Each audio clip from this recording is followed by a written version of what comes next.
Bismillahirrahmanirrahim. Alhamdulillah.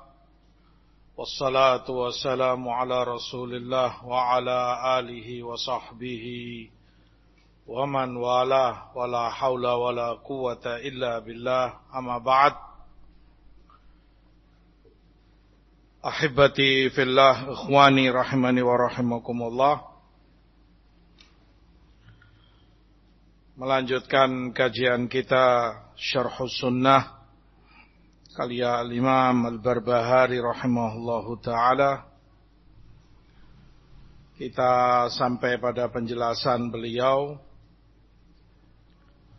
Qala rahimahullah wa qala Umar ibn al-Khattab radhiyallahu ta'ala an, la udhra li ahadin fi dhalalatin rakibaha hasibaha huda, wala fi huda tarakahu hasibahu dhalalah, faqad buyyinatil umur wa thabatatil hujjah wa anqata'al udhur. Berkata Umar ibn al-Khattab radhiyallahu an, tidak ada udzur bagi siapapun ketika dia melakukan atau menjalani suatu kesesatan yang dia mengira itu kebenaran, hidayah. Atau sebaliknya, tidak ada udzur bagi seseorang ketika meninggalkan kebenaran, hidayah, dalam keadaan dia menyangka itu kesesatan. Karena segala perkara agama ini telah dijelaskan dan hujjah telah ditegakkan, sehingga udzur telah terputus dengan itu.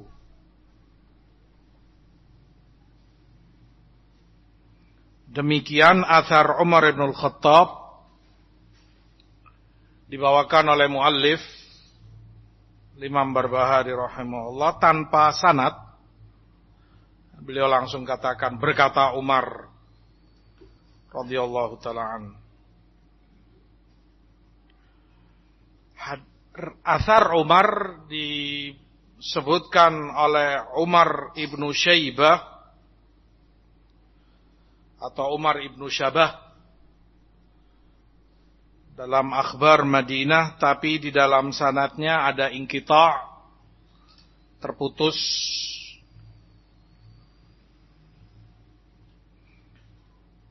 Juga diriwayatkan oleh Khatib Al-Baghdadi dalam Faqih wal Mutafaqih.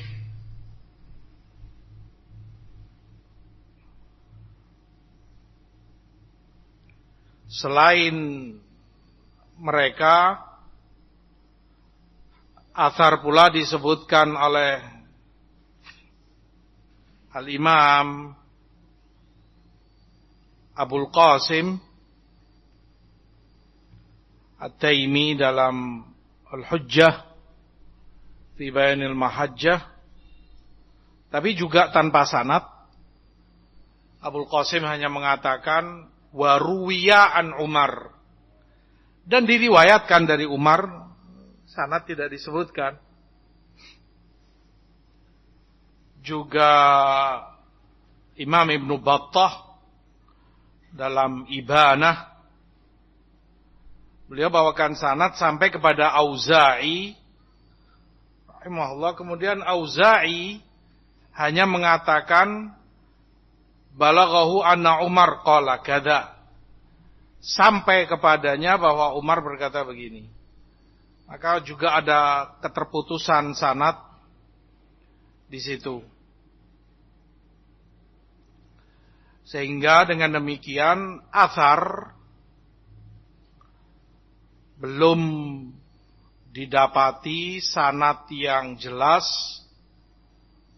sampai kepada Umar radhiyallahu ta'ala anhu. Karena a'immah yang membawakan athar ini semuanya imam munqati', balaghat seperti Auza'i, terputus sanad, atau mereka sebutkan tanpa sanad bahkan, maka athar lam yathbut, tidak kita ketahui ada sanadnya sampai kepada Umar. Ala kulli hal, kalaupun benar, seandainya athar ini memang benar disebutkan oleh Umar seperti Auza'i katakan, karena Auza'i mengatakan balaghahu balaghon, sampai kepadaku. Beliau juga tidak menyebutkan sanadnya mana. Lalu beliau katakan sampai kepadaku bahwa Umar berkata begini. Maka jika memang benar itu pernyataan Umar radhiyallahu taala anhu, maka maknanya harus diartikan bahwa yang dimaksud Umar adalah orang yang berpaling. Siapa yang berpaling? Adalah orang yang tidak ingin untuk mengenal al-haq. Orang yang berpaling tidak ingin tahu kebenaran itu. Tidak ingin membedakan mana yang hak, mana yang batil, mana yang hidayah, mana yang dhalalah. Maka dia yang dimaksud oleh Umar. Tidak ada udzur bagi orang yang menjalani kesesatan dengan mengira itu kebenaran, atau meninggalkan kebenaran karena dia anggap itu kesesatan. Tidak ada udzur kalau dia orang yang tidak ingin belajar, tidak ingin tahu mana yang hak, mana yang batil. Adapun orang yang menginginkan al-haq, bahkan dia orang yang cinta kepada al-haq dan benar-benar dia menginginkan al-haq itu, tapi kemudian terpreset jatuh dalam kesesatan, maka jika dia termasuk dari kalangan mujtahidin, para ulama, ahli ijtihad, karena bisa saja mereka sudah berusaha dengan ilmu, dengan kaidah yang mereka pelajari untuk tahu kebenaran dalam hal itu, tapi tidak mendapati kebenaran itu. Yang dia dapati justru yang salah. Selama dia telah menempuh jalan untuk tahu yang benar, dia telah korbankan segalanya, waktu, tenaga untuk mendapati itu, tapi tidak mendapatinya, maka yang semacam ini termasuk orang-orang yang Rasulullah sallallahu alaihi wasallam sebutkan, idza ijtahadal hakim fa asaba falahu ajran. Kalau seorang hakim berijtihad, bersungguh-sungguh, dia pelajari, dia menginginkan kebenaran, dan dia mendapati kebenaran itu tepat seperti yang Allah atau Rasulnya ajarkan, maka dia mendapat 2 pahala. Wa idza ijtahada fa akhta falahu ajr. Tapi jika dia salah dalam ijtihadnya, maka mendapat 1 pahala. Karena dia sudah berusaha semampunya.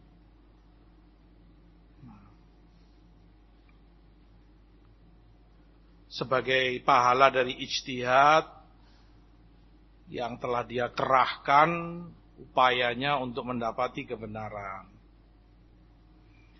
Dan Allah mengajarkan kepada mukminin untuk dalam doa mereka ucapkan, Rabbana la tu'akhidna in nasina au akhtana.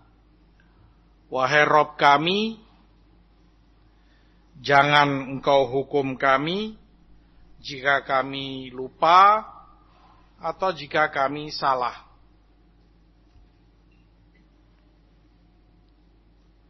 Artinya kesalahan orang selama dia menginginkan kebenaran dia mencintainya, mengharapnya, tapi tidak mendapatinya.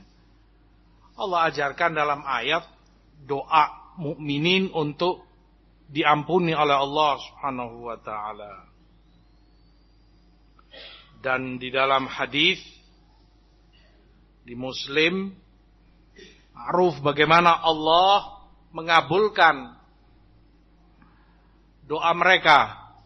Karena Allah katakan qad fa'altu, telah aku lakukan, yakni aku kabulkan, tidak akan menghukum hambanya yang mukmin ketika mereka salah, akhtana, atau ketika mereka lupa, sementara mereka menginginkan kebenaran itu.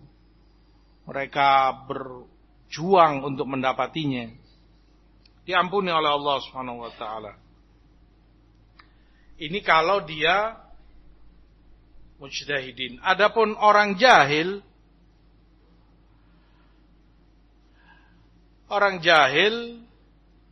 dan dia mencintai al-haq, dia juga menginginkan kebenaran, namun tidak mendapati orang yang membimbingnya. Tidak mendapati orang yang mengajari dia kepada kebenaran. Padahal dia cari. Dia mencari dan menginginkan kebenaran itu. Ya semacam orang yang baru masuk Islam, belum tahu banyak tentang syariat, atau dia tinggal di pedalaman jauh dari perkotaan, karena tempat ilmu perkotaan dalam artian di situ ada masjid-masjid, di situ banyak ulama, di situ majelis-majelis ilmu. Adapun pedalaman jauh sana, jauh dari ilmu, jauh dari orang-orang yang berilmu, yang mengajarkan ilmu. Maka yang semacam ini para ulama sebutkan mendapat uzur. Allah beri uzur padanya karena kejahilannya, ma'dzur. Dia pingin, senang dengan kebenaran, tapi problemnya nggak ada yang membimbing dia atau mengajarinya karena sebab-sebab tadi, jauh atau dia mu'allaf baru masuk Islam dan semisalnya. Makanya Allah katakan dalam An-Nisa, wa may yushaqiqir rasula min ba'di ma tabayyana lahul huda wa yattabi' ghaira sabilil mu'minin nuwallihi ma tawalla wa nuslihi jahannam wa sa'at masira. Barang siapa yang menentang Rasul setelah jelas baginya petunjuk. Setelah jelas. Orang yang dalam keadaan belum jelas baginya enggak terkena ancaman ayat. Karena Allah ancam mereka yang mim ba'di ma tabayyana lahul huda. Setelah jelas baginya hidayah. Dan dia ikuti selain jalan mukminin, kami palingkan mereka sejauh-jauhnya. Kami jerumuskan ke dalam jahanam. Dan di tempat kembali yang sejelek-jeleknya. Dan Allah juga sebutkan, wa ma kunna mu'adzibina hatta nab'atha rasula. Dan tidak akan kami mengazab suatu kaum, menyiksa mereka, sampai kami utus Rasul kepada mereka. Dan Allah tidak akan mendolimi sedikit pun. Allah haramkan atas dirinya kezaliman. Inni haramtu dzulma ala nafsi. Maka sekecil apapun tidak akan Allah zalimi hambanya. Nggak akan Allah azab sementara mereka dalam keadaan nggak tahu kebenaran itu apa, seperti apa, bagaimana. Mereka belum tahu, mereka belum belajar. Tiba-tiba karena yang dilakukan adalah kesesatan yang dijalani adalah penyimpangan, diazab oleh Allah. Nggak akan. Karena Allah nggak akan mendolimi hambanya. Seperti kata Allah, nggak akan Allah azab suatu kaum sampai Allah utus dulu Rasul kepada mereka. Hatta nab'atha rasula. Datang Rasul mengajari mereka begini kebenaran. Ini perintah Allah, begini syariatnya. Sudah mereka jelas, tabayyana lahumul huda. Ngerti begini ajaran Allah, ini perintahnya, begini ajaran Rasulnya. Masih saja dilanggar, di situ hukuman. Adapun orang jahil, nggak tahu bagaimana mereka dihukum. Artinya, makna yang semacam ini yang dikehendaki oleh Umar.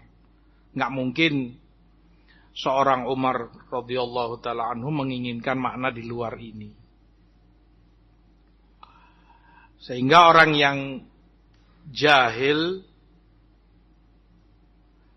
yang menginginkan kebenaran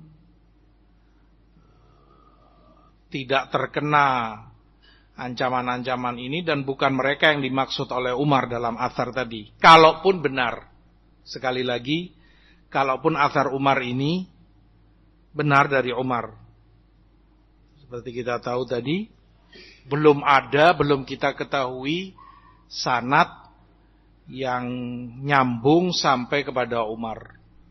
A'immah yang membawakan, imma itu tanpa sanad atau dengan sanad tapi munqati', terputus, atau balag. Balag termasuk munqati', karena hanya disampaikan sampai kepadaku, nggak ada sanadnya.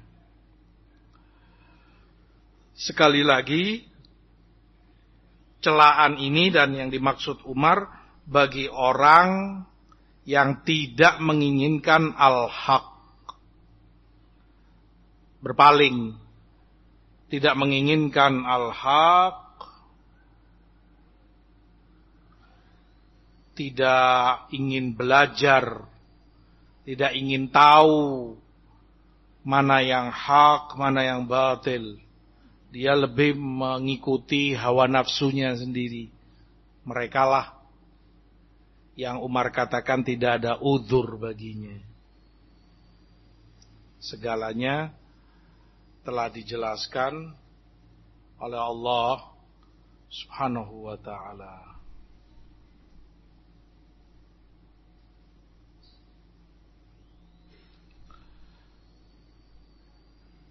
Di An-Nisa juga memperjelas makna ini. Allah katakan li'alla yakuna linnasi 'alallahi hujjatun ba'dar rusul, agar manusia tidak punya hujjah di hadapan Allah kelak setelah diutusnya para rasul. Karena kalau nggak ada rasul diutus, nggak ada penjelasan, orang akan berhujjah nanti. Kami belum tahu ya Allah, kenapa engkau hukum? Kami nggak ngerti kalau ini yang benar, ini yang salah. Kami nggak paham kalau ini yang hak, ini yang dolalah. Agar mereka nggak punya udzur hujjah demikian, diutuslah para rasul. Menjelaskan agama Allah, menyampaikan syariat kepada mereka. Sehingga manusia tidak lagi punya hujjah di hadapan Allah kelak di yaumul qiyamah.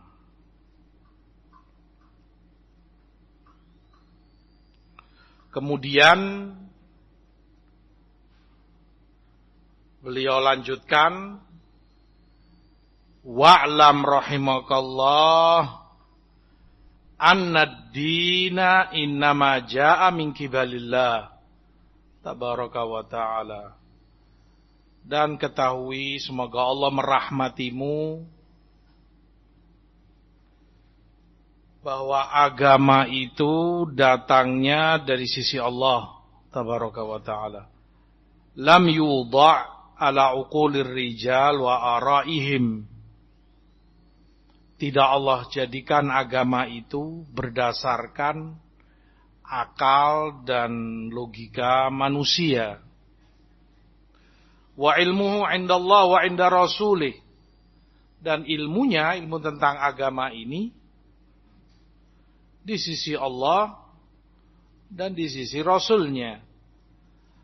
Fala tattabi' syai'an bihawaka fatamruqa minad din. Maka jangan sekali-kali kamu ngikuti sesuatu dengan hawa nafsumu, karena kamu bisa keluar dari agama ini. Fatakhruja minal Islam, bahkan bisa keluar dari Islam. Fa innahu la hujjata lak, karena tidak ada hujjah lagi bagimu. Faqad bayyana Rasulullah sallallahu alaihi wasallam li ummatihi sunnah. Karena Rasul Allah telah menjelaskan kepada umatnya sunnah, ajaran beliau. Wa awdahaha li ashabihi.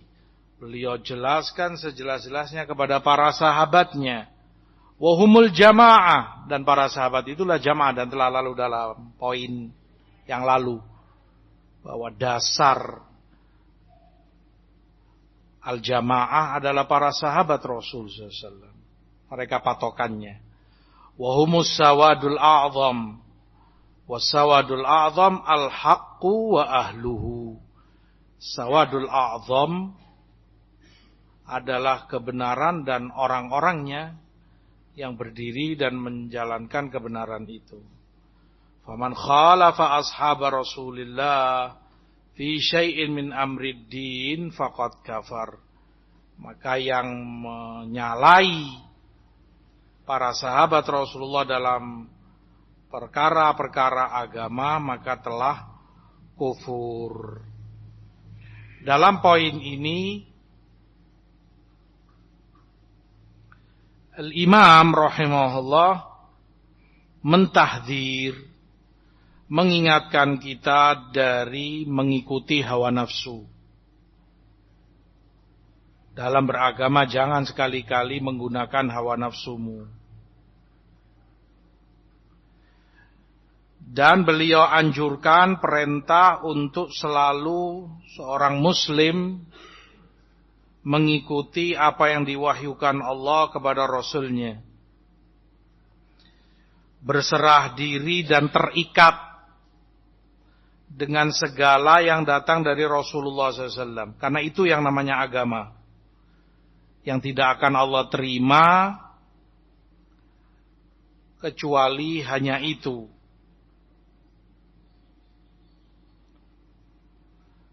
Sehingga Allah mensyariatkan agama ini memang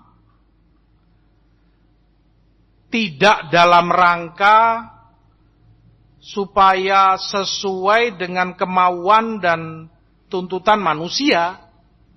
Bukan. Agama Allah turunkan tidak membawa misi, tidak membawa misi untuk cocok sesuai seperti apa yang diinginkan oleh semua manusia. Sesuai dengan hawa nafsu mereka, sesuai dengan syahwat dan kemauan mereka. Mereka ingin begini, mereka ingin begitu. Kemudian turun agama membenarkan itu. Bukan itu tujuan agama. Turun kemudian, oh ya boleh, teruskan, gak apa-apa, labas, bagus itu. Enggak. Justru agama turun untuk meluruskan, membenahi. Ini yang kalian lakukan gak boleh. Yang seperti ini jelek, tinggalkan. Ini haram, ini nggak boleh, kalian harus begini. Agama turun untuk mengatur, bukan untuk mencocoki dan mengikuti apa yang dimaukan oleh manusia.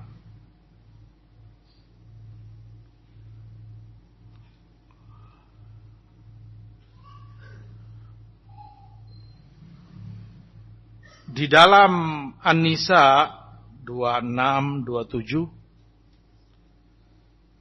Allah menyebutkan yuridullahu liyubayyina lakum wa yahdiyakum sunanal ladina min qablikum wa yatuba 'alaikum wallahu alimun hakim.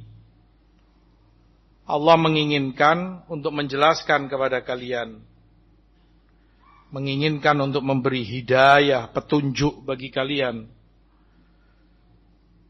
Sunnah, ajaran orang-orang yang sebelum kalian. Dan Allah ingin memberi taubatnya, menerima taubat kalian. Dan Allah Maha mengetahui, lagi Maha bijaksana. Wallahu yuridu ayyatuba alaikum. Allah menginginkan untuk memberi taufik, taubat kepada kalian. Wa yuridul ladzina yattabi'una syahawat an tamilu mailan 'azima. Tapi orang-orang yang mengikuti hawa nafsunya menginginkan untuk kalian menyimpang sejauh-jauhnya dari petunjuk Allah. Maka agama di situ ada banyak perkara-perkara gaib yang tidak bisa dan tidak mungkin dimengerti dan diketahui oleh akal manusia. Maka yang wajib diimani, diterima, diyakini kebenarannya. Walaupun akal mereka nggak sampai ke sana. Sebagiannya, iya memang ada beberapa syariat yang para ulama memahami ilat-ilatnya, sebabnya kenapa ini diperintah, kenapa itu dilarang, oh karena ini, karena itu. Beberapanya memang bisa dinalar seperti itu, hikmahnya apa.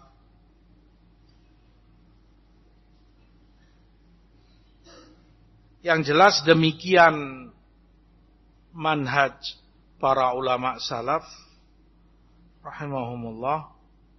Mereka terima, mereka imani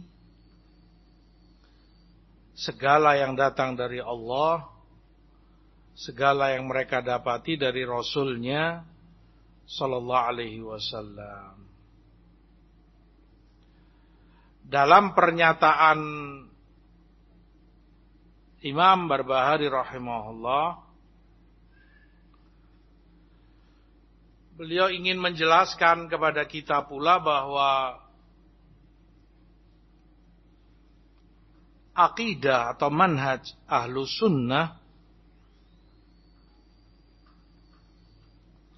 sumbernya pun tidak terlepas dari Quran, dari Sunnah, dan dari para ulamanya, ulama-ulama Quran, para ahli tafsir, para ulama hadis, syurah yang mensyarah dan menjelaskan hadis-hadis Rasul.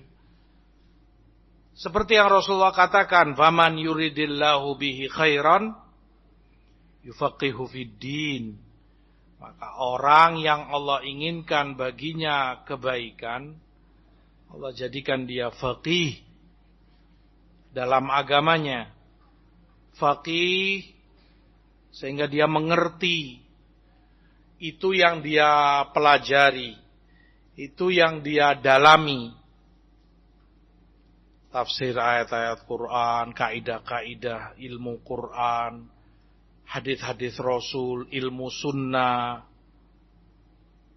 untuk mengerti dan memahami apa yang diajarkan di dalam sunnah. Allah jadikan dia faqih, berilmu dalam hal itu. Dan Allah mudahkan baginya untuk bisa belajar kepada ahlul ilm, orang-orang yang mengerti tafsir, mengerti Quran, mengerti sunnah, sehingga benar-benar dia mengerti dan mengambil kebenaran itu dari sumbernya. Dalam pernyataan beliau juga mengingatkan kepada kita, Fala tattabi' syai'an bihawak. Maka jangan sekali-kali mengikuti sesuatu dengan hawa nafsumu. Karena akal manusia sulit dan tidak mungkin untuk dijadikan patokan kebenaran. Mereka sendiri banyak perbedaan dalam logika dan rasionya. Ketika terjadi perselisihan semacam itu, akal siapa yang jadi rujukan? Logika siapa yang kemudian menjadi hakim penentu? Sementara satu dengan yang lain teori berbenturan. Satu dengan yang lain tidak bisa ketemu. Dan gak ada yang mau tunduk kepada logikanya fulan. Ngapain saya harus ngikuti penjelasannya fulan? Sama-sama manusia. Makanya nggak bisa dijadikan tolak ukur akal dan rasio manusia. Jangan kamu ikuti, nasihat beliau, sesuatu dengan hawa nafsumu. Agama ini tidak dijadikan mengikuti akal dan logika manusia.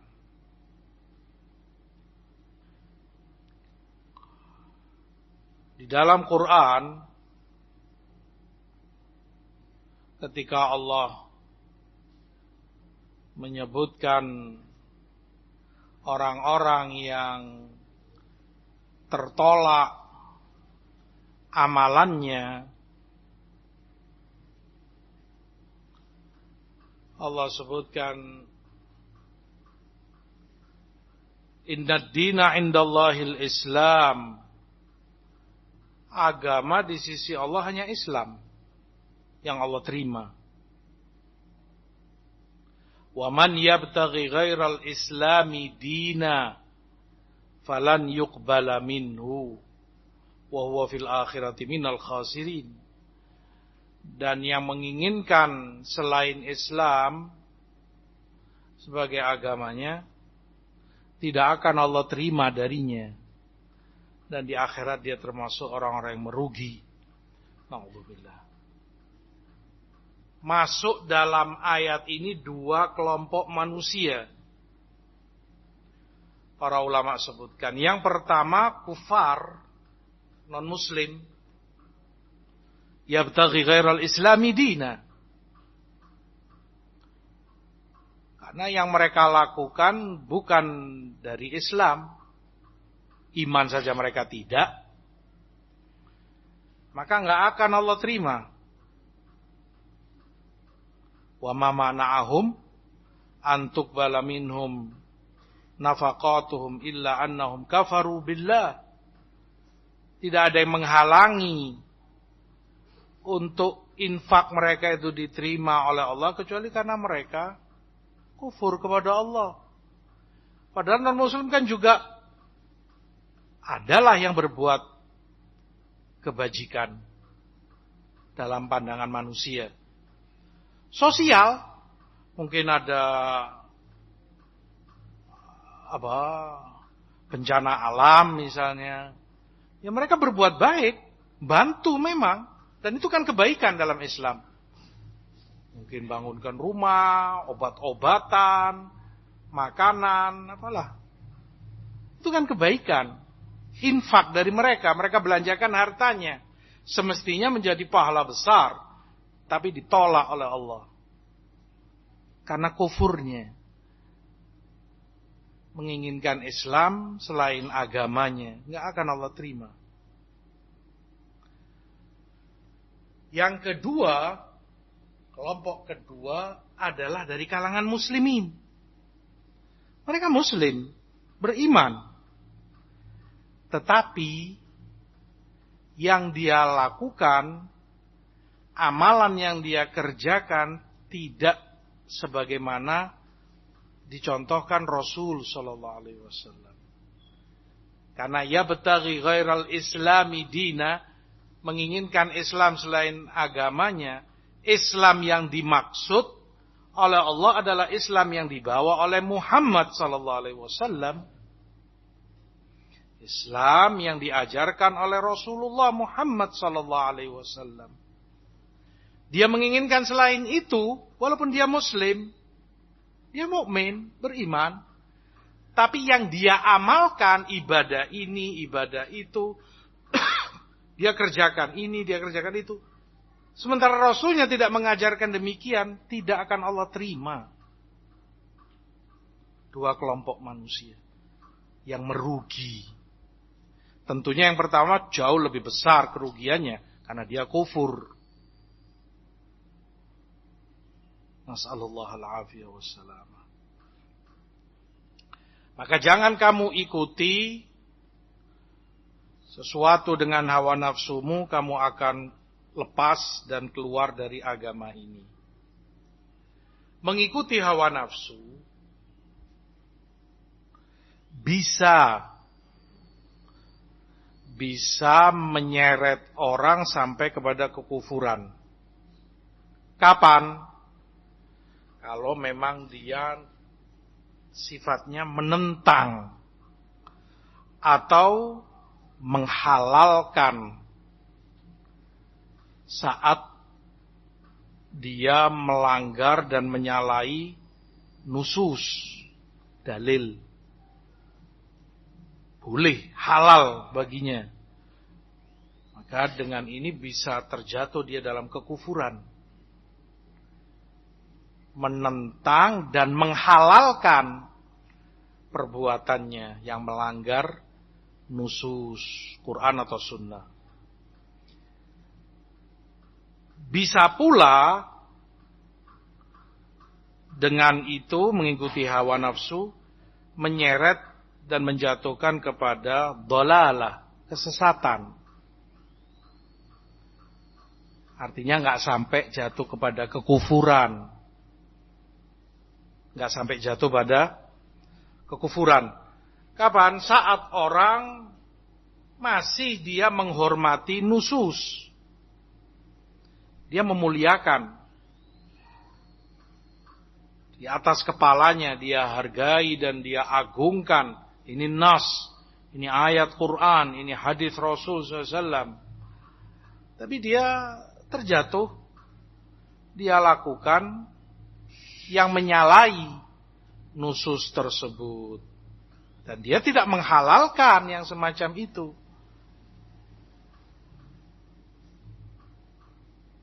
Bisa jadi terkadang karena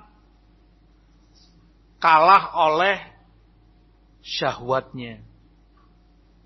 Syahwat duniawi. Karena iming-iming harta benda, tergiur oleh jabatan misalnya, hawa nafsu, syahwat duniawi, atau yang semisalnya. Maka yang semacam ini nggak sampai dia keluar dari Islam, jatuh dalam kekufuran. Bahaya tetap itu bahaya, jelek jelas itu tetap jelek. Tapi tentunya seperti disebutkan, hananaika inna ba'da syarri ahwanu min ba'd. Sebagian kejelekan itu lebih ringan dibanding kejelekan yang lain. Dua-duanya jelek, tapi yang satu lebih buruk jauh. Orang gampangannya memaki-maki, na'udzubillah, orang tuanya misalnya. Dikata-katai dengan kalimat-kalimat tajam sudah. Jelas itu jelek. Tapi itu jauh lebih ringan kalau dibanding orang yang nampar atau bahkan sampai membunuh orang tuanya. Kedua-duanya kejelekan. Tapi Islam adil. Tidak disamakan antara dosa yang satu dengan yang lain. Bertingkat-tingkat. As-sayyi'at darokat. Kejelekan itu bertingkat-tingkat. Sebagaimana hasanat, darajat, kebaikan pun kan juga bertingkat-tingkat. Nggak sama kebaikan yang satu dengan yang lain. Yang lain lebih besar manfaatnya. Lebih banyak pahalanya. Ala kulli hal. Perlu dijelaskan demikian agar tidak disalahpahami bahwa pernyataan Imam Barbahari, jangan mengikuti hawa nafsumu, kamu bisa lepas dari agama, bisa keluar dari Islam, agar tidak difahami berarti mengikuti hawa nafsu mengeluarkan orang dari Islam. Ya enggak seperti itu yang dimaksud Barbahari juga. Makanya perlu diluruskan, perlu disyarah dengan bimbingan dan penjelasan para ulama. Dengan demikian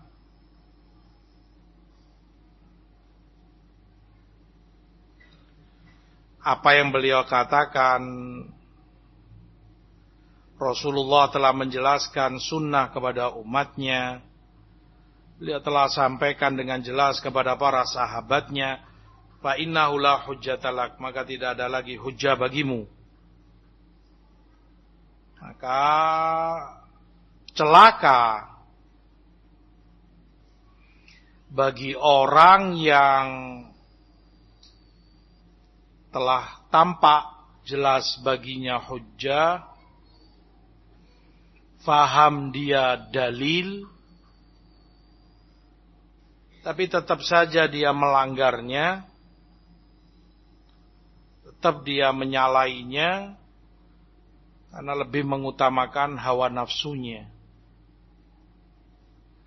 Allah menyebutkan dalam Al-Qasas 50, wa man adhallu mimman ittaba'a hawahu bighairi hudam minallah innallaha la yahdi al-qaumadz zalimin. Dan siapakah yang lebih sesat dari orang yang mengikuti hawa nafsunya? Allah katakan siapa yang lebih sesat? Pertanyaan yang maknanya adalah penetapan bahwa dia orang paling sesat. Orang yang mengikuti hawa nafsunya. Tanpa petunjuk dari Allah. Sungguh Allah tidak memberi hidayah kepada orang-orang yang zalim. Termasuk bentuk kezaliman yang sangat besar ketika orang meninggalkan hidayah, dia tinggalkan nas, dalil, ayat atau hadis Nabi, malah dia mengikuti hawa nafsunya. Dia ikuti akal pikiran manusia, logika dan penjelasan fulan dan alan. Allah juga katakan, wala tattabi'il hawa fayudhillaka an sabilillah. Jangan kamu ikuti hawa nafsumu, itu akan menyesatkanmu dari jalan Allah. Innal ladzina yadhilluna an sabilillah lahum adzabun syadid bima nasu yaumal hisab. Orang yang sesat dari jalan Allah, bagi mereka azab yang keras karena melalaikan hari hisab. Dalam surat Shad 26.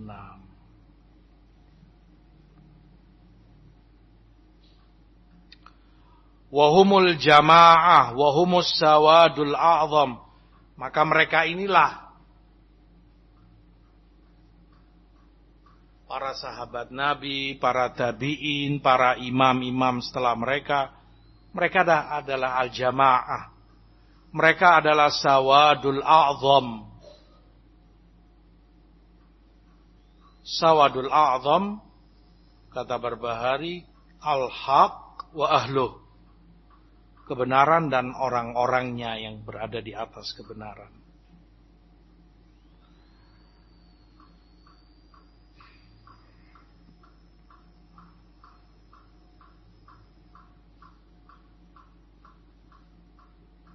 Artinya dari penjelasan beliau ini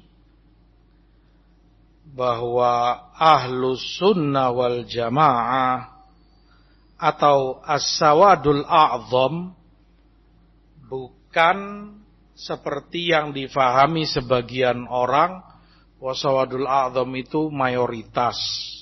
Sawadul a'zam itu berarti yang lebih dominan, yang lebih banyak.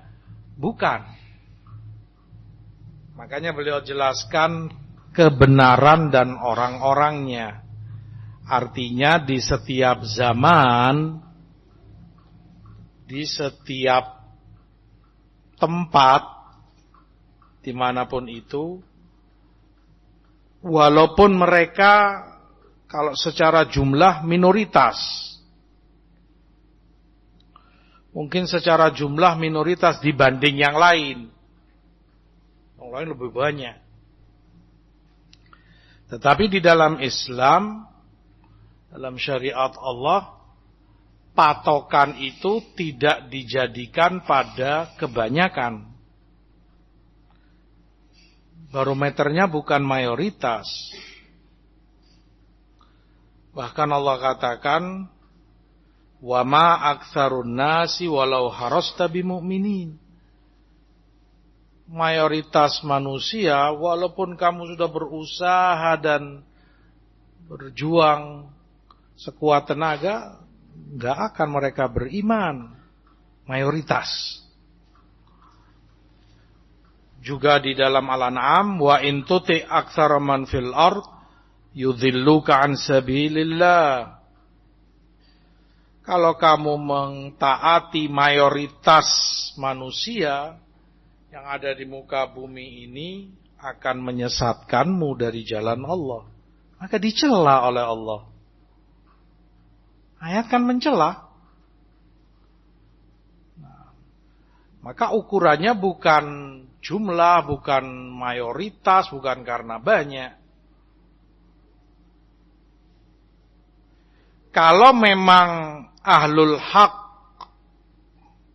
mayoritas, ya alhamdulillah. Saat yang berada di atas kebenaran itu banyak dan mayoritas. Tetapi yang jelas jumlah dan kuantitas ini tidak menjadi tolak ukur sekali-kali. Bukan itu tolak ukurnya.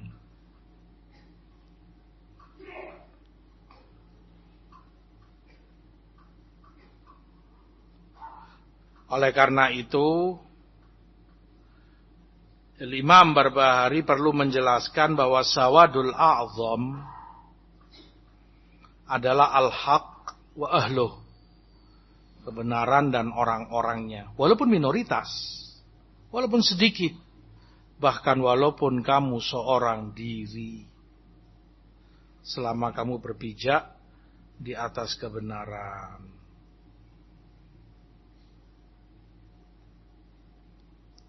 Dan ini penting agar seorang hamba tidak minder, tidak berkecil hati karena sedikitnya orang yang berjalan di atas kebenaran. Atau sebaliknya, dia tidak patah semangat melihat mayoritas orang menyalahi kebenaran itu. Makanya Auza'i rahimahullah menasehatkan tentang hal itu. La taghtar bi kathratil halikin kaifa halaku. Jangan kamu tertipu dengan banyaknya orang yang binasa, sesat.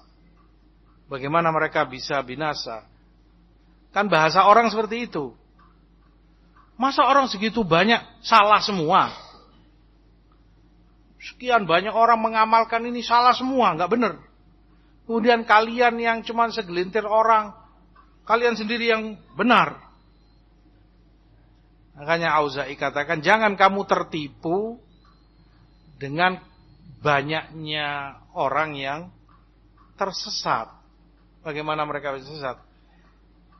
Walakin ta'ajjab bikillati man naja kaifa naja. Tapi kalau kamu mau ta'ajjublah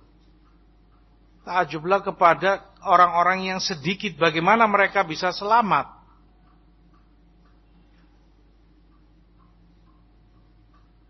Artinya jangan sekali-kali tertipu atau tergiur karena jumlah.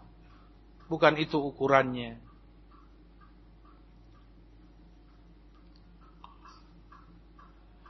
Maka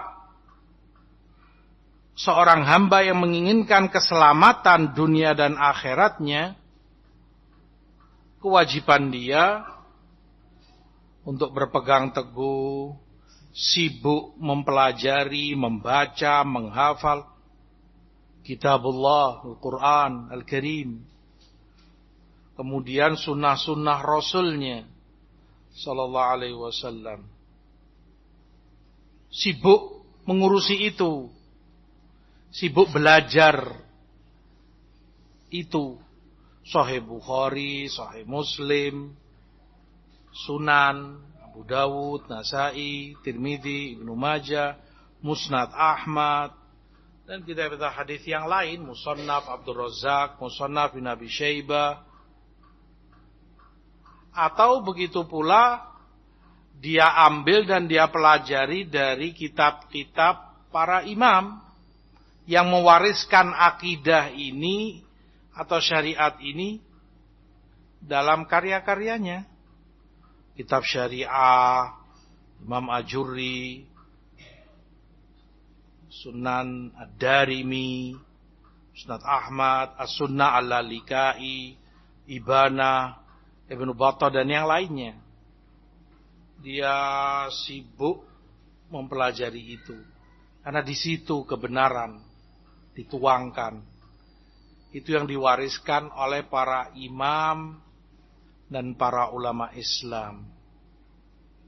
Seperti kata Imam Ibnu Rajab rahimahullah, pada kebenaran saja, kalau benar-benar itu dia pelajari dengan sungguh-sungguh, sudah nggak ada waktu orang untuk dengan yang batil. Nggak ada waktu. Karena ini saja sudah sangat menyibukkan. Artinya Quran tentunya dengan segenap ilmu alat yang membantunya. Ada ilmu Quran, ulumul Quran, ada ilmu-ilmu tafsir, bagaimana ayat ditafsirkan, kaidah-kaidahnya. Ini kan perlu dipelajari. Sebagiannya terkait usul fiqih, dipelajari. Hadis pun demikian. Nanti harus dipelajari mustalah, ilmu hadis, diroya, riwayah, jarh wa ta'dil, syarah-syarahnya, panjang dan lama semua itu. Dan disitulah kebenaran. Seperti yang Imam Syafi'i pernah katakan, al-ilmu ma kana fihi haddatsana wa akhbarana. Yang namanya ilmu yang di situ ada haddatsana, akhbarana. Ini kitab-kitab hadis para ulama ini. Orang akan sudah sangat sibuk dengan ini. Waktunya nggak akan ada untuk hal-hal yang batil dan yang sia-sia. Tapi saat ini ditinggalkan, orang tidak mempelajarinya, dia punya banyak waktu luang, nganggur. Sehingga banyak waktunya untuk yang batil. Itu yang dia baca, itu yang dia kaji, itu yang dia menyibukkan dirinya.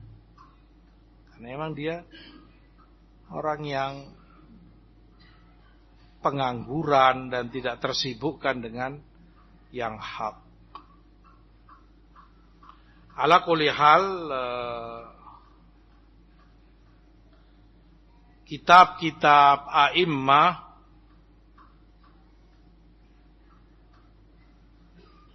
mereka membantu, membimbing untuk orang itu faham dan tahu kebenaran. Makanya tidak benar tuduhan sebagian mereka saat kita menyampaikan kembali kepada Quran dan Sunnah, berpegang teguh dengan Quran dan Sunnah. Kan sering diputarbalikkan oleh mereka. Nggak mungkin mereka bisa faham Quran Sunnah sendiri. Bagaimana mungkin akan bisa istimbat, mengambil hukumnya?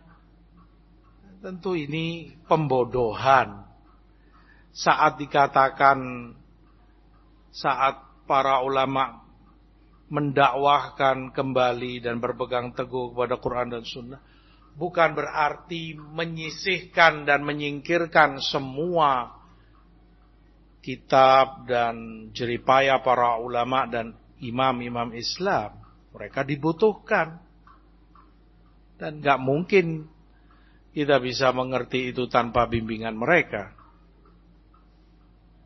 Seperti kata Imam Ibnul Qayyim rahimahullah, para ulama ini, kitab-kitab para ulama, kitab fiqih, kitab ahkam, kitab ini membantu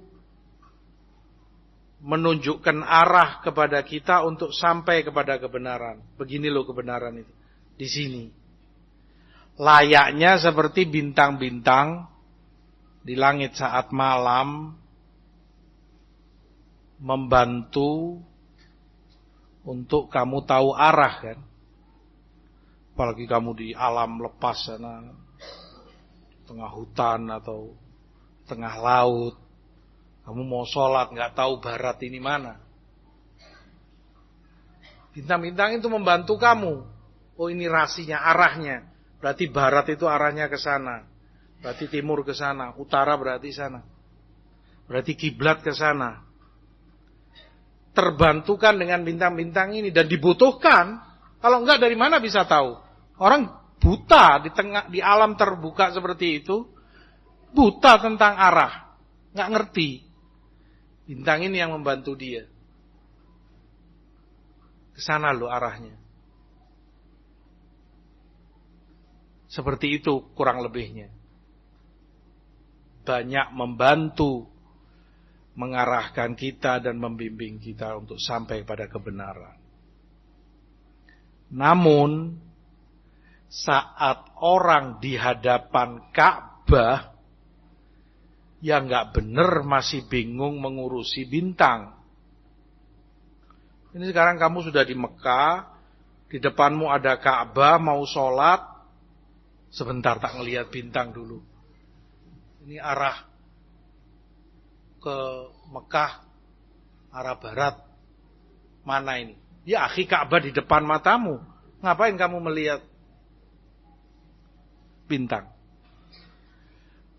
Ketika sudah di hadapanmu, ketika sudah jelas kebenaran bagimu, jangan kamu masih mengikuti yang lain, meninggalkan kebenaran yang sudah jelas bagimu. Itu yang dimaksud.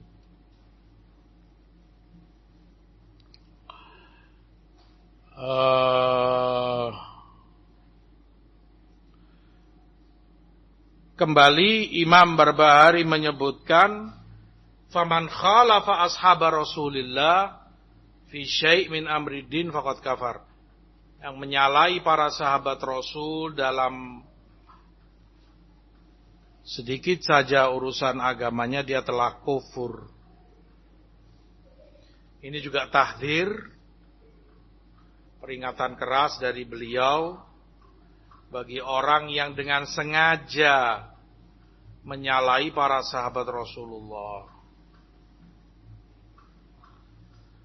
Telah kufur mungkin, dan itu yang bisa dikatakan oleh para a'imah dan para ulama.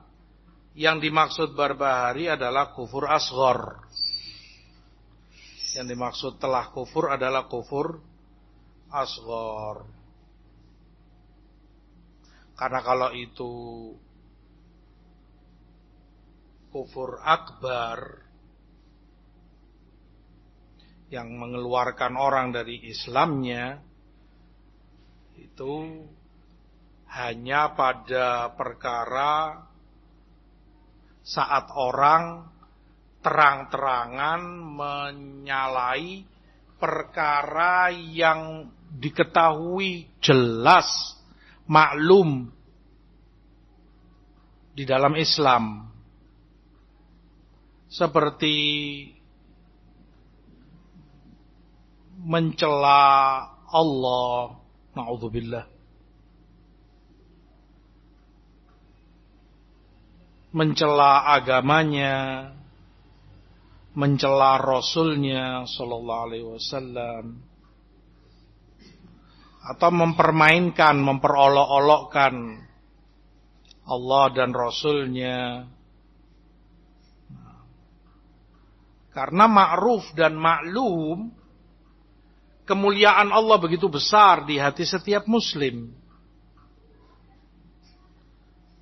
Keagungan Allah itu, ya maklumlah, sesuatu yang nggak bisa dijelaskan, sesuatu yang sangat agung dan teragung, termulia, kan begitu. Maka nggak mungkin sama sekali nggak terbayangkan bagaimana Allah yang seagung itu, semulia itu, sebesar itu, kok dicela, dijadikan bahan celaan, dijadikan objek untuk dicerca, dijadikan objek umpatan, na'udzubillah. Sehingga tidak mungkin itu terjadi kecuali pada orang yang di hatinya, na'udzubillah, jelas busuk, ada kekufuran, kebencian kepada Allah. Kalau ada kecintaan sedikit saja, nggak akan terima dia, nggak akan mencela Allah. Orang marah silahkan marah, orang mau emosi, mau apa, mau mengumpat, mungkin saja mengumpat seorang muslim, tapi kemudian dalam umpatannya Allah yang dijadikan objek umpatan, nggak terbayangkan. Dia mau ngumpat ini dengan kalimat itu mungkin. Tapi Allah SWT yang dicela tidak terbayangkan kecuali pada orang yang memang hatinya busuk, memang penuh dengan kekufuran, sehingga Robnya pun dia jadikan umpatan, na'udzubillah. Ini perkara yang maklum di dalam Islam. Kufur, keluar dari Islam yang semacam itu. Nah, ya, di beberapa negara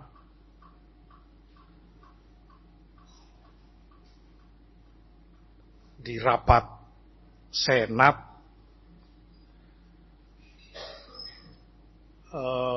hampir dijadikan keputusan dan hukum resmi negara bolehnya mencela Allah. Dan negara itu sekuler memang. Artinya itu tidak melanggar hukum, tidak bisa ditangkap, tidak bisa dituduh berbuat kejahatan atau ini. Tapi mendengar itu salah satu dari mereka ya turun, berdiri dari kursinya dan dengan marah sangat, dan dia lepas jasnya. Dia katakan, demi Allah, ini tidak akan kalian resmikan jadi hukum kecuali kalian langkai dulu mayatku. Aku berani mati untuk ini. Aku, kata dia, mungkin yang paling rusak dari kalian semua di anggota Senat itu. Kalau di kita semacam DPR-nya gitulah. Aku mungkin yang paling rusak, paling fasiknya orang.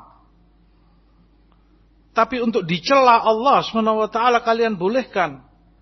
Demi Allah, kalian langkai dulu mayatku untuk bisa mengesahkan ini. Cemburu, muncul imannya. Hatta seawam-awamnya orang.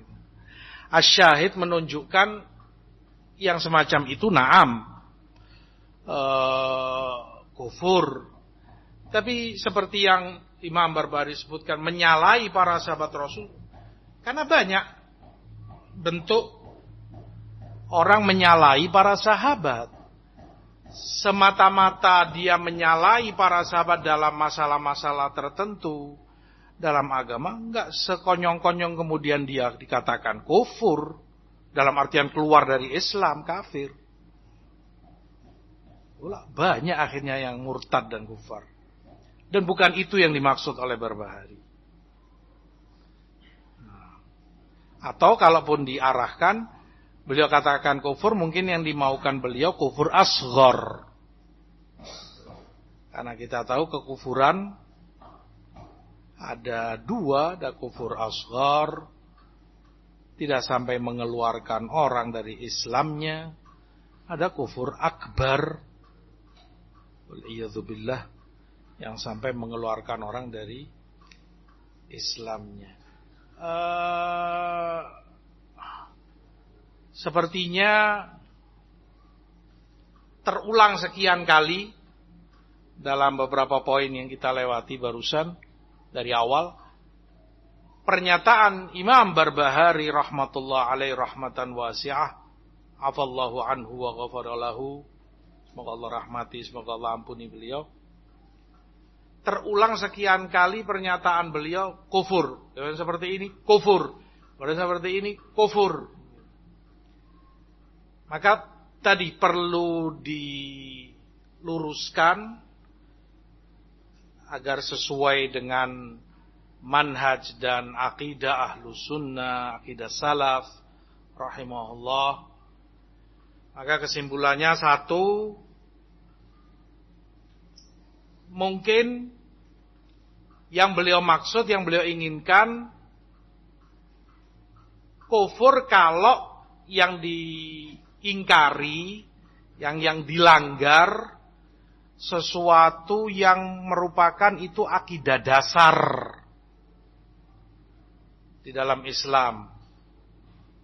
Mengingkari, menolak akidah besar, akidah mendasar dalam iman, dalam Islam. Maka mungkin itu disebutkan kufur. Atau yang kedua yang dimaukan oleh Barbahari adalah kekufuran yang diinginkan amalan dia semacam itu melanggar, menyalahi para sahabat, melakukan ini kufur, mengikuti hawa nafsumu, kamu akan kufur. Bahwa amalan yang semacam itu bisa menyeret kepada kekufuran. Amalan semacam itu bisa menyeret kepada kekufuran. Atau yang ketiga, yang beliau maksud, kufur duna kufrin atau kufur asghar. Kufur duna kufur atau kufur asghar. Dan penting sekali lagi dijelaskan demikian karena para imam-imam sunnah, para ulama kita, ulama sunnah, ulama hadis, dari para sahabat, tabi'in, atba' tabi'in, dan imam-imam ulama Islam, ulama sunnah setelah mereka yang mengikuti mereka, adalah sejauh-jauhnya orang dari pengkafiran atau sejauh-jauhnya orang dari menggampang-gampangkan masalah pengkafiran. Mereka sangat hati-hati, sangat takut. Yang perlu dikafirkan ya dikafirkan, tapi tentu dengan patokan dan kaidah yang jelas. Tapi mereka bukan orang yang menggampang-gampangkan. Masalah ini sangat mereka ketat sekali, mereka jaga. Agar tidak dituduh, agar tidak dianggap berbahari atau yang selainnya. Ternyata gampang-gampangkan mengkafirkan. Ini sedikit begini kafir, sedikit seperti ini kufur. Lah, mereka orang yang paling jauh, sejauh-jauhnya orang salaf as-salih, ahlus sunnah wal jamaah, salafiyin yang mengikuti mereka, sejauh-jauhnya orang dari pengkafiran. Gak gampang, pengkafiran itu berat. Orang yang jelas-jelas beriman, jelas dia sudah bersyahadat, dia sholat, maka tidak boleh semudah itu, tidak boleh gegabah kita mengkafirkannya. Kufur berarti kafir dia, berarti keluar sudah dari Islamnya. Apalagi dikatakan berarti sudah halal nyawa dan hartanya. Itu perkara besar, perkara yang sangat besar bahkan dan sangat berat.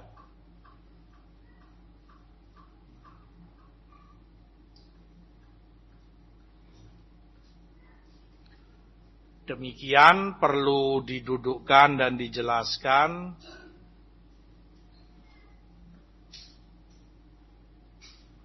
pernyataan-pernyataan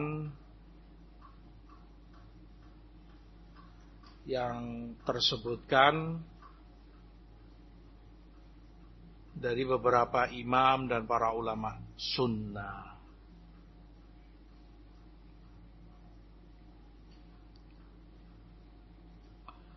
Ikhwati fillah rahimani wa rahimakumullah.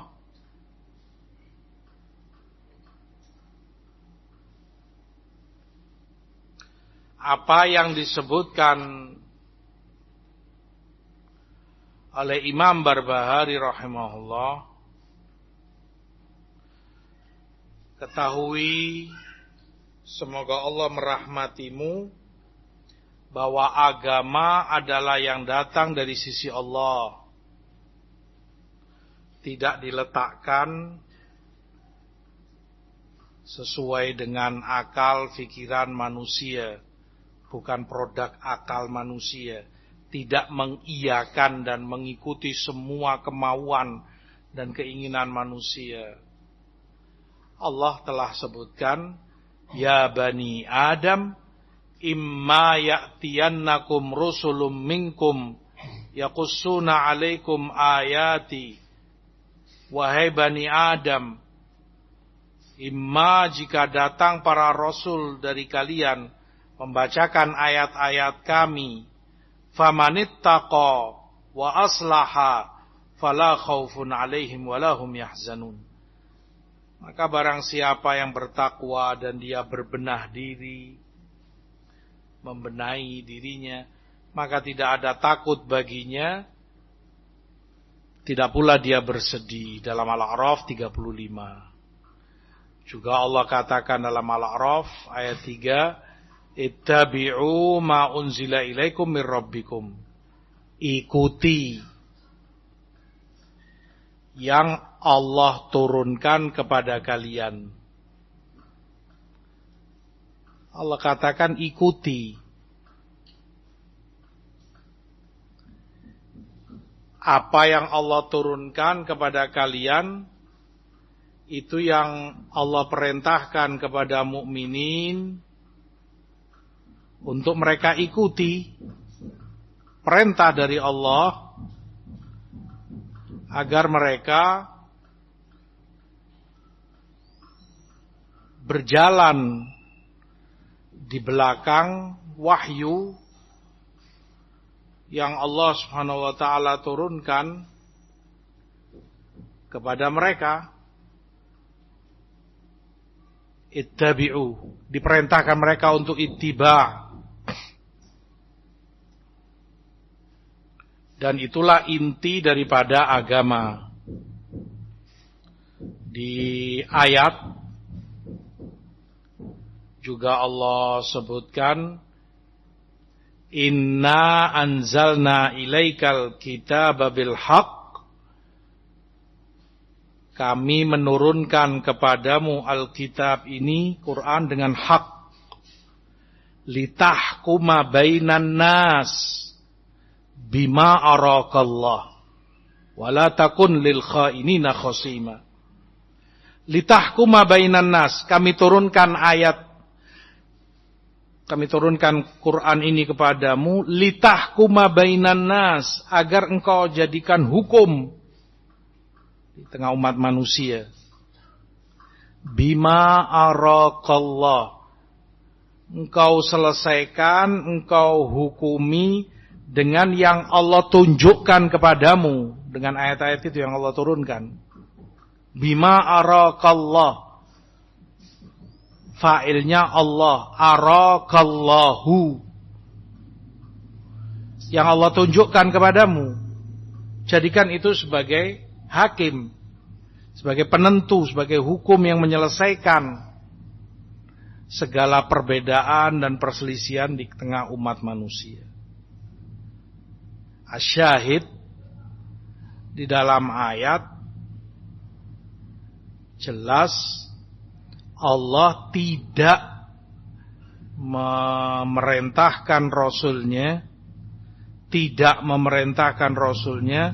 untuk berhukum menyelesaikan perbedaan dan perselisihan manusia dengan pendapatnya sendiri. Makanya tidak dikatakan ayat tidak mengatakan bima ro'aita, dengan apa yang kamu anggap, dengan pendapatmu. Bukan itu yang Allah katakan, tapi bima arakallah, yang Allah tunjukkan padamu, yang Allah ajarkan. Maka wahyu itu dalam Al-Quran maupun Sunnah itu yang menjadi rujukan dan pijakan bagi muslimin dalam agama mereka. Di dalam Al-Mu'minun juga Allah katakan di ayat 71, "Walawittaba'al haqqu ahwa'ahum lafasadatis samawati wal ard wa man fihin." Kalau saja Allah Subhanahu wa ta'ala mengikuti hawa nafsu mereka, akan rusak langit-langit, bumi, dan seisi keduanya. Kalau saja mengikuti kemauan dan hawa nafsu manusia, rusak langit dan bumi. Karena banyak kemauan mereka, tuntutan manusia, satu dengan yang lain beraneka ragam dan berbenturan satu dengan yang lain. Rusak langit dan bumi. Kalau saja diikuti dan diiyakan kemauan manusia, hancur semuanya. Karena banyak, hampir keseluruhan, kalau yang dibicarakan adalah kemauan manusia, ahwa'ahum, hawa nafsu mereka, syarat dengan kedzoliman, syarat dengan kerusakan. Kaitannya dengan akhlak-akhlak yang rendah, rusak, jelek. Itu yang dimaukan oleh manusia. Bebas, liberal, semaunya. Amalan-amalan fasik kebanyakan itu yang ada pada mereka. Nah, kalau seperti ini semua diikuti, rusak langit dan bumi. Karena didirikan di atas kedzoliman, kefasikan. Makanya langit dan bumi tidak akan istiqomah, tidak akan tegak, kecuali dengan keadilan, kecuali dengan al-haq, dengan kebenaran. Sementara manusia dan hawa nafsu mereka, ya seperti tadi isinya. Di jahiliyah saja, begitu banyaknya kerusakan di mereka. Semaunya ngatur aturan-aturan yang rusak. Kalau binatangnya lagi hamil, ontanya atau kambingnya misalnya, lahir, maka anak dari binatang ini hanya halal bagi kaum lelakinya. Nggak boleh, perempuan nggak boleh makan. Lah kenapa? Ya, ini aturan leluhur. Sudah menjadi adat dan ditaati sekali, diagungkan oleh mereka. Tapi kalau misalnya keluar anak binatang ini mati jadi bangkai, maka boleh. Fahum fihi syuraka. Yang laki maupun yang perempuan boleh makan kalau bangkai. Tapi kalau keluar sehat, hidup, hanya kaum laki yang boleh makan. Kan aturan zalim. Kenapa yang perempuan dizalimi sedemikian rupa? Belum lagi warisan, dizalimi banyak kaum wanita. Belum lagi kehormatannya. Banyak sekali. Nah, kalau seperti ini diikuti, rusak langit dan bumi. Makanya agama Allah turun tidak mengikuti hawa nafsu manusia. Tidak diturunkan untuk sesuai dengan apa yang mereka mau, tapi turun untuk membenahi, untuk meluruskan kehidupan mereka agar soleh. Manusia tidak adil. Tanpa bimbingan agama, syariat, mereka nggak adil. Banyak. Bahkan pada dirinya sendiri. Jangankan ke orang. Pada dirinya sendiri nggak bisa adil. Makanya turun agama mengajari begini agar kamu adil. Makanya Allah haramkan, Rasulullah haramkan banyak hal. Larang orang duduk antara teduh dan panas. Ya kan? Kamu duduk biasanya kalau pagi sinar masuk, sebagian tubuhmu kena panas, sebagiannya kena teduh. Ini kan gak adil. Kenapa yang sebagiannya kamu panaskan? Kenapa yang lain kamu kasih teduh, dingin? Kamu gak adil pada dirimu sendiri, zalim. Yang ini kamu zalimi. Gak ada dalam aturan manusia. Agama yang meluruskan keadilan. Rasulullah melarang qaza. Sebagian rambutnya diambil, sebagiannya dibiarkan. Sebagiannya ditipiskan, sebagian ditebalkan. Yang ini dipendekkan, yang ini dipanjangkan. Gak adil kan? Apa salahnya rambutmu yang ini kok ini dipendekkan? Yang sebelah sini kok panjang? Yang sini tebal, yang sini kok tipis? Kamu gak adil pada dirimu sendiri. Bagaimana kamu mau adil kepada orang? Dirimu sendiri kamu gak bisa adil. Dilarang oleh Rasulullah beralas kaki sebelah. Ima kamu lepas kedua-duanya atau pakai kedua-duanya. Karena juga gak adil. Kenapa kaki yang ini kamu indahkan, kamu hiasi dengan sepatu atau sandal, yang ini telanjang. Kamu gak adil. Sampai pada diri sendiri pun diajari oleh Islam arti dari keadilan. Apalagi kepada istri, kepada anak, kepada tetangga, dan kepada orang lain. Intinya itu yang disebutkan oleh beliau. Kita persiapan salat zuhur. Wallahu ta'ala alam. Wa sallallahu ala nabiyina Muhammad. Walhamdulillahirabbil alamin.